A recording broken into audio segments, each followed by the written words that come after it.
Hamas നേതാവ്. ഒന്നുകൂടെ വ്യക്തമാക്കിയാൽ 2007 മുതൽ ഗാസ മുൻപ് ഭരിക്കുന്ന ഹമാസിന്റെ ഇപ്പോഴത്തെ പൊളിറ്റിക്കൽ ബ്യൂറോ തലവൻ. അന്താരാഷ്ട്ര നയതന്ത്രത്തിന്റെ അവസാന വാക്കായിരുന്ന ഇസ്മായിൽ ഹനിയെ തെഹ്റാനിലുണ്ടായ ആക്രമണത്തിൽ കൊല്ലപ്പെട്ടു. ഇന്ന് പുലർച്ചെ തെഹ്റാനിലെ വസതിയിൽ അതിക്രമിച്ചു കയറിയായിരുന്നു ആക്രമണം. ആക്രമണത്തിൽ ഹനിയും അദ്ദേഹത്തിന്റെ ഒരു അംഗരക്ഷകനും കൊല്ലപ്പെട്ടതായി ഇസ്ലാമിക് റെവല്യൂഷണറി ഗാർഡ് കോർപ്സ് അറിയിച്ചു. തങ്ങളുടെ നേതാവ് ഇറാനിൽ കൊല്ലപ്പെട്ടുവെന്ന് ഹമാസും പറഞ്ഞതായി റിപ്പോർട്ടുണ്ട്. നടന്നത് ചതിയാണെന്നും ഒപ്പം മരണവും സ്ഥിരീകരിച്ച് ഹമാസ് ടെലഗ്രാം അക്കൗണ്ടിലൂടെ പ്രസ്താവന പുറത്തുവിട്ടിട്ടുണ്ട്. ഒക്ടോബർ 7-ന് ഇസ്രായേലിനെതിരായ സംഘത്തിന്റെ ആക്രമണത്തിൽ ഹനിയെയും ഹമാസിന്റെ മറ്റ് നേതാക്കളെയും വധിക്കുമെന്ന് പ്രതിജ്ഞയെടുത്ത് ഇസ്രായേലാണ് ആക്രമണത്തിന് പിന്നിലെന്നാണ് ഹമാസ് ആരോപണം. എന്നാൽ സംഭവത്തിൽ ഇസ്രായേൽ ഇതുവരെ പ്രതികരിച്ചിട്ടില്ല.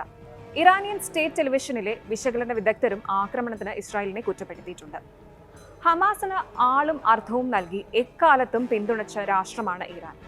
ഇറാൻ പ്രസിഡന്റായി തിരഞ്ഞെടുക്കപ്പെട്ട മസൂദ് പെസഷ്കിയാന്റെ സ്ഥാനാരോഹണ ചടങ്ങിൽ പങ്കെടുക്കാനാണ് ഹനിയെ തെഹ്റാനിലെത്തിയത്.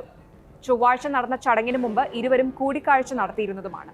കൂടാതെ ഇറാൻ പരമോന്നത നേതാവ് ആയത്തുള്ള ഖമേനിയുമായും അദ്ദേഹം കൂടിക്കാഴ്ച നടത്തിയിരുന്നു. ഹനിയെ വധിക്കപ്പെട്ടത് എങ്ങനെയെന്ന വിശദാംശങ്ങൾ IRGC ഇതുവരെ പുറത്തുവിട്ടിട്ടില്ല. സംഭവത്തിൽ അന്വേഷണം ആരംഭിച്ചിട്ടുണ്ട് എന്ന് IRGC വൃത്തങ്ങൾ അറിയിച്ചു. 1963 ഗാസയിലെ ഷാദി അഭയാർത്ഥി ക്യാമ്പിലാണ് ഹനിയയുടെ ജനനം. ഗാസയിലെ ഇസ്ലാമിക് യൂണിവേഴ്സിറ്റിയിൽ അറബി സാഹിത്യം പഠിച്ചു. ഒന്നാം ഇന്തിഹാദയിൽ രാഷ്ട്രീയത്തിൽ ഏർപ്പെട്ട ഹനിയെ 1980കളുടെ അവസാനത്തിൽ ഹമാസിൽ ചേരുകയായിരുന്നു.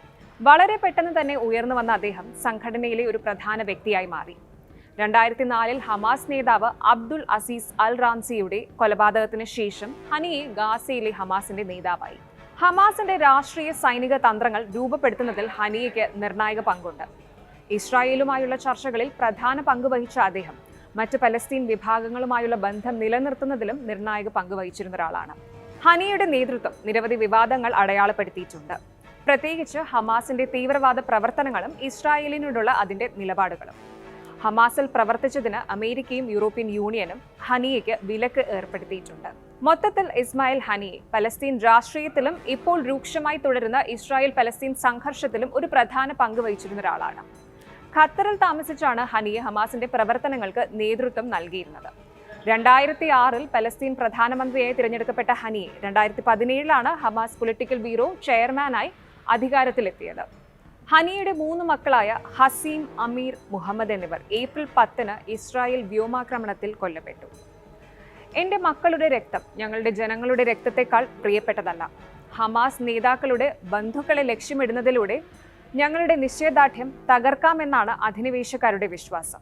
അത് നടപ്പില്ല. 3 മക്കളും 4 പേരക്കുട്ടികളും കൊല്ലപ്പെട്ടിട്ടും ഉലയാതെ ഹനിയെ പ്രതികരിച്ചു. ഹനിയയുടെ കൊലപാതകം, അതും ഇറാൻ സന്ദർശനത്തിനിടെയുള്ള ഈ നീക്കം നിരവധി ചോദ്യങ്ങൾക്ക് വഴിതെളിച്ചിട്ടുണ്ട്. ഇറാനിന്റെ മുൻ പ്രസിഡന്റ് ഇബ്രാഹിം റസിയുടെ അപകട മരണവും ഇതോടൊപ്പം ചേർത്ത് വായിക്കപ്പെടും. ഉറ്റവരെ നഷ്ടപ്പെട്ടപ്പോഴും ഇസ്രായേലിനെതിരായ പോരാട്ടത്തിൽ ഹമാസിനെ നയിച്ച ഹനിയയുടെ മരണം പശ്ചിമേഷ്യൻ രാഷ്ട്രീയത്തിൽ പുതിയ സമവാക്യങ്ങൾക്ക് വഴി തുറക്കുമോ എന്നാണ് ലോകം ഉറ്റുനോക്കുന്നത്.